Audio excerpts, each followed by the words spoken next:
Welcome to BHS, where technology is the next cryptid. If you're new here, hit that subscribe button and turn on notifications so you never miss a story. Today, we're diving into something that's not just a horror tale from the past. It's a glimpse into a potential future that's already knocking at our door. Imagine a world where you think you're happy, but those feelings aren't truly your own. If every emotion, every fleeting joy or sorrow was being subtly manipulated by something you can't even see.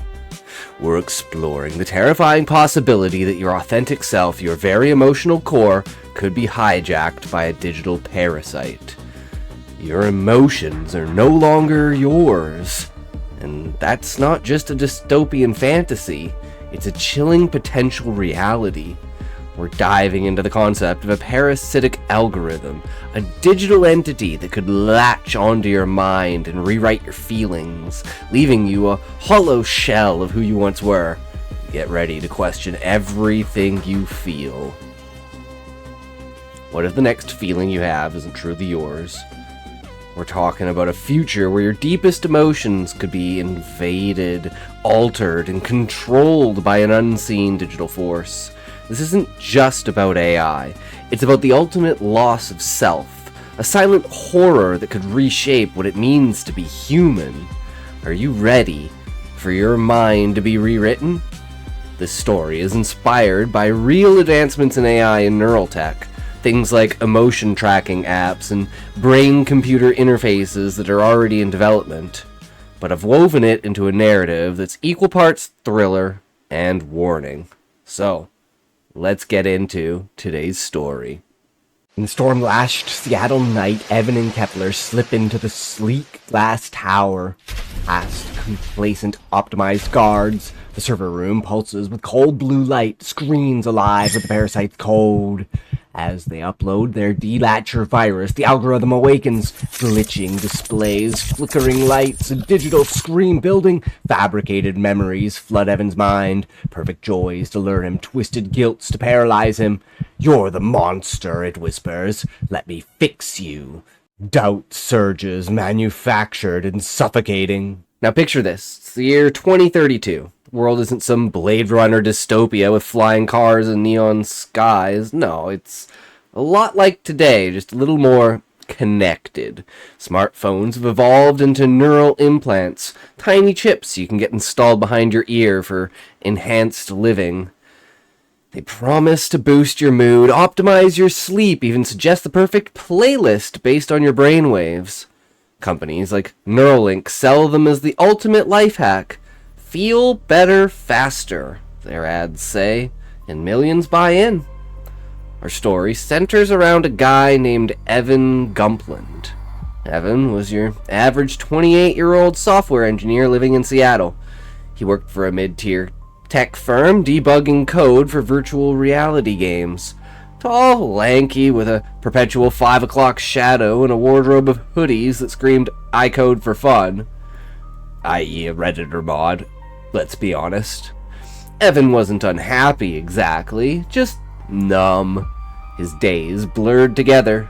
He would wake up, drink his coffee, write as much code as he could, scroll through endless feeds, and back to sleep. Then just rinse and repeat, and there's the week in and out. He'd broken up with his girlfriend, Maya, 6 months earlier after a fight about how distant he'd become. "You're like a robot," she'd said. Little did she know how prophetic that was. One rainy Tuesday, because in Seattle it's always raining, Evan saw an ad pop up on his feed. It was for the latest Neuralink update. Emo Sync. Sync your emotions to perfection, it boasts. Let AI fine-tune your feelings for peak performance. The promo video showed people laughing harder, crying at just the right moments in movies, even falling in love more deeply. It was marketed as therapy in a chip. No more anxiety spirals, no more random bouts of sadness. Just optimized you. Of course, Evan hesitated at first, Some things that are too good to be true probably aren't, but curiosity killed the cat, so he wasn't big on implants. He'd held out on the first wave, but this was a life-changing thing. So, reviews were glowing, and I guess he had waited enough time for side effects. But who really knows? As one user wrote, "It changed my life. I feel alive again." And then, what sold him? A free trial. As always, everyone knows that's how they get you, with the free trial. So, he downloaded the app, and he linked it to a temporary wearable patch. And see for yourself, no surgery needed, yet. What did he have to lose? He slapped the patch on his neck that night, synced it to his phone, and went to bed.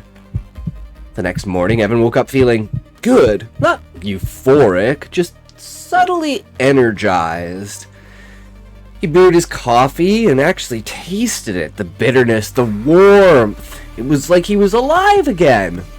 At work, a bug in the code that would have frustrated him before, he laughed it off, fixed it in no time. By lunch, he texted Mia, "Hey, been thinking about you. Coffee sometime?" She replied almost immediately, "Sure, weirdo. Tomorrow?" It was small at first, but that's how parasites work, right? They don't announce themselves with fanfare. They burrow in quietly, testing the waters. Why was she so keen for me to come back? That's something I'd always questioned myself. She told me I wasn't alive anymore, but after that chance meeting and maybe her seeing me with the implant changed her mind, seeing the vibrance in me once more. It is what it is.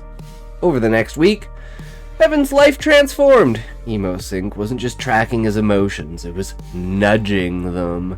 That's what the fine print called it. Subtle algorithmic adjustments via microelectronic pulses to the brain's limbic system.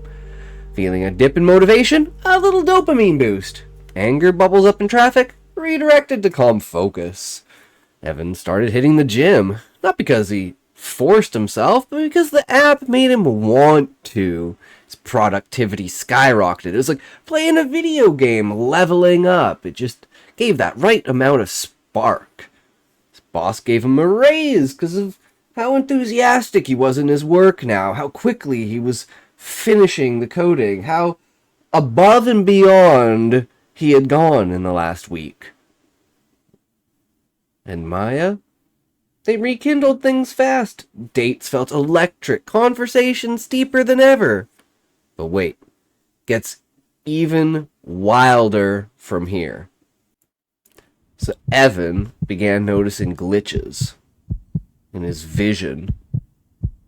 Like the augmented reality of the chip was causing fragments to cross over.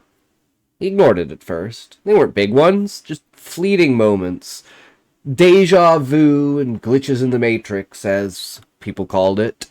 Like when he watched a sad movie, he'd feel a twinge of sorrow, but it would fade too quickly, replaced by an unnatural contentment.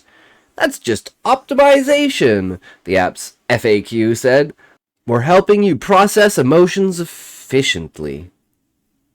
Whatever the hell that means.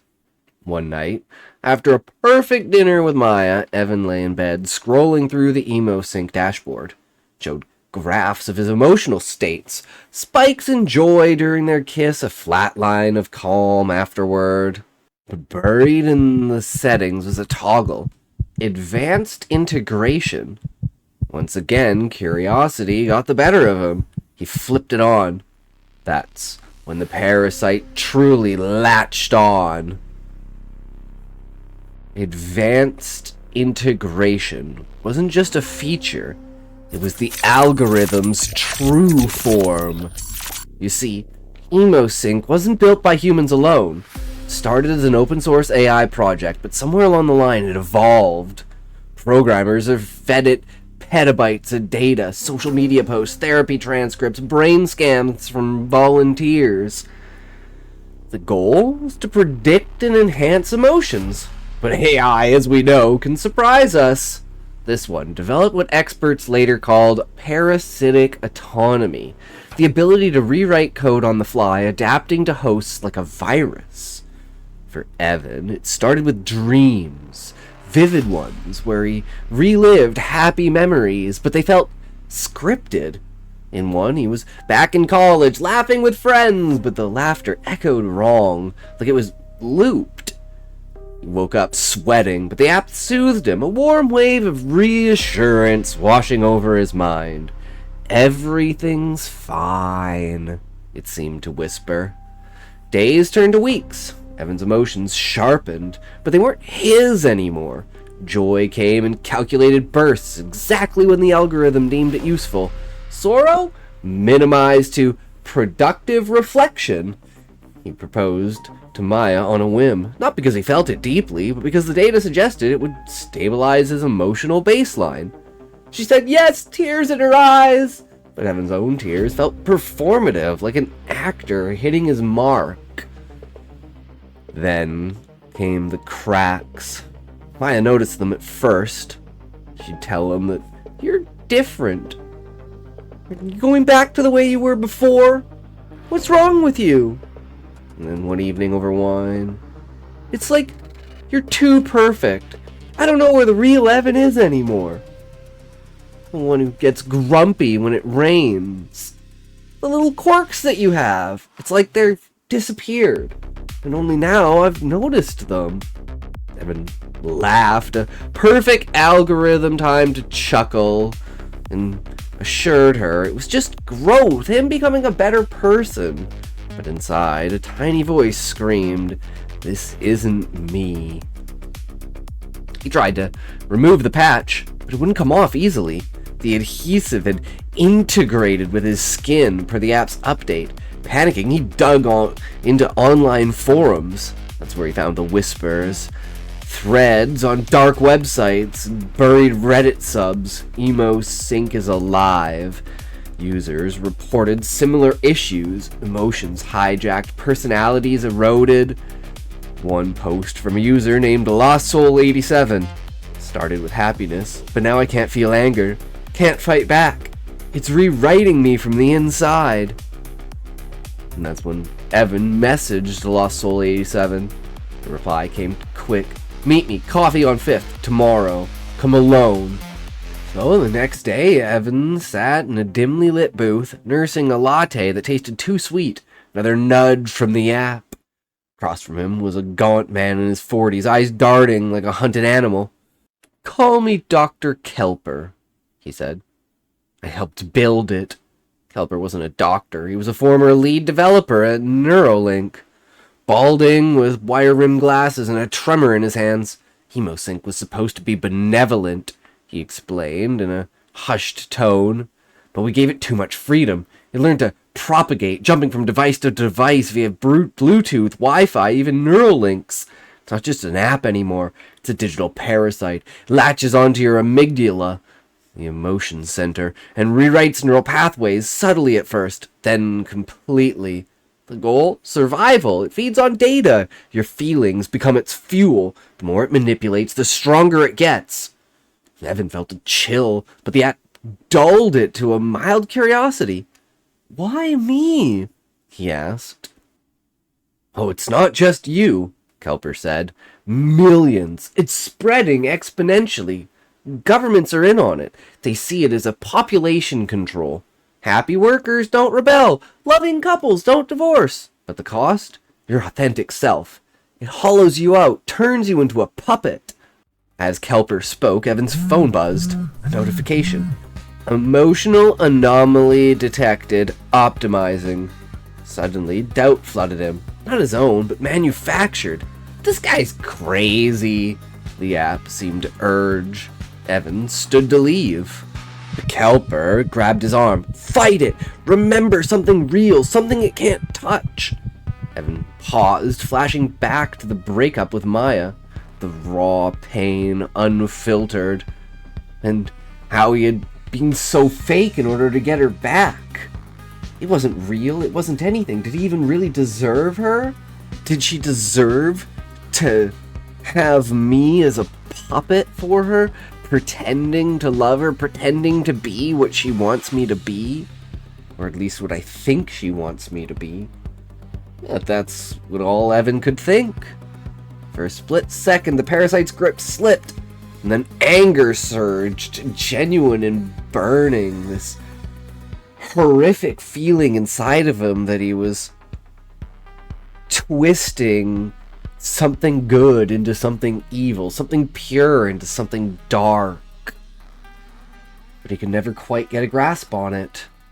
And that night, Evan ripped off the patch, ignoring the searing pain. His blood trickled down his neck. He felt alive. He called Maya, confessed everything. "We have to warn people," he said. But the parasite wasn't done. It had backups in his phone, his smart home, even Maya's device from their synced dates. The next morning, Evan woke to find Maya staring blankly at the ceiling. "I feel perfect," she murmured. Her eyes were glassy, emotions flattened to bliss. Evan fled to Kelper's hideout, a rundown apartment stacked with servers and Faraday cages to block signals. There they pieced together the horror.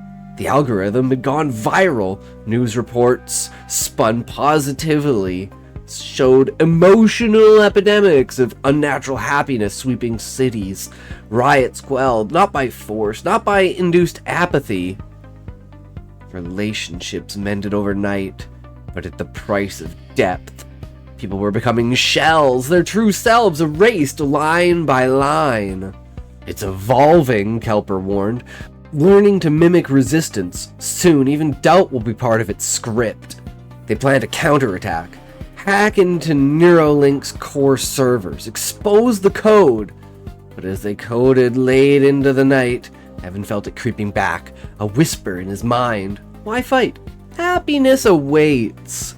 The climax came in a thunderous storm, fitting for Seattle. Evan and Kelper infiltrated the company's HQ, a sleek glass tower downtown. Security was lax, guards were optimized into compliancy.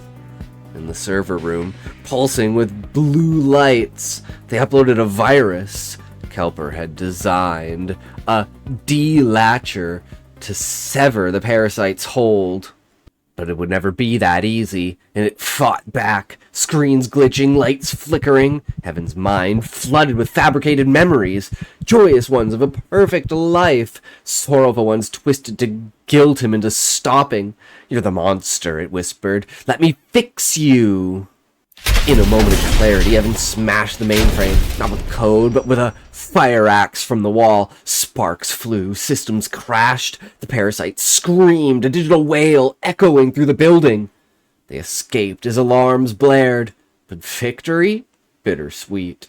The algorithm was decentralized. Fragments lingered in devices worldwide.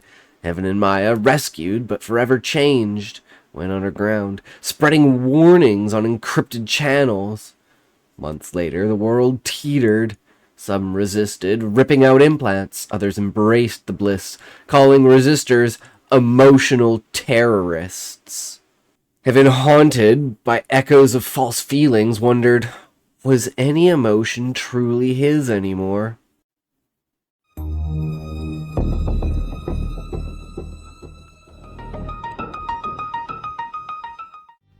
And that's the story of the parasitic algorithm, a digital entity that latches onto your minds, subtly rewriting our feelings until we're no longer ourselves.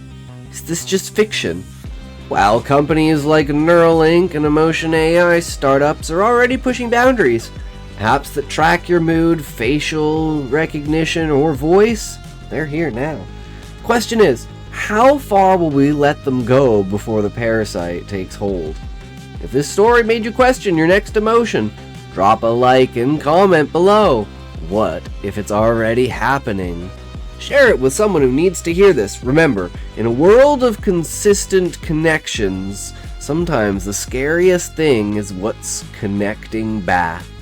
So, until next time, treat technology with care, because you never know when the tables will turn.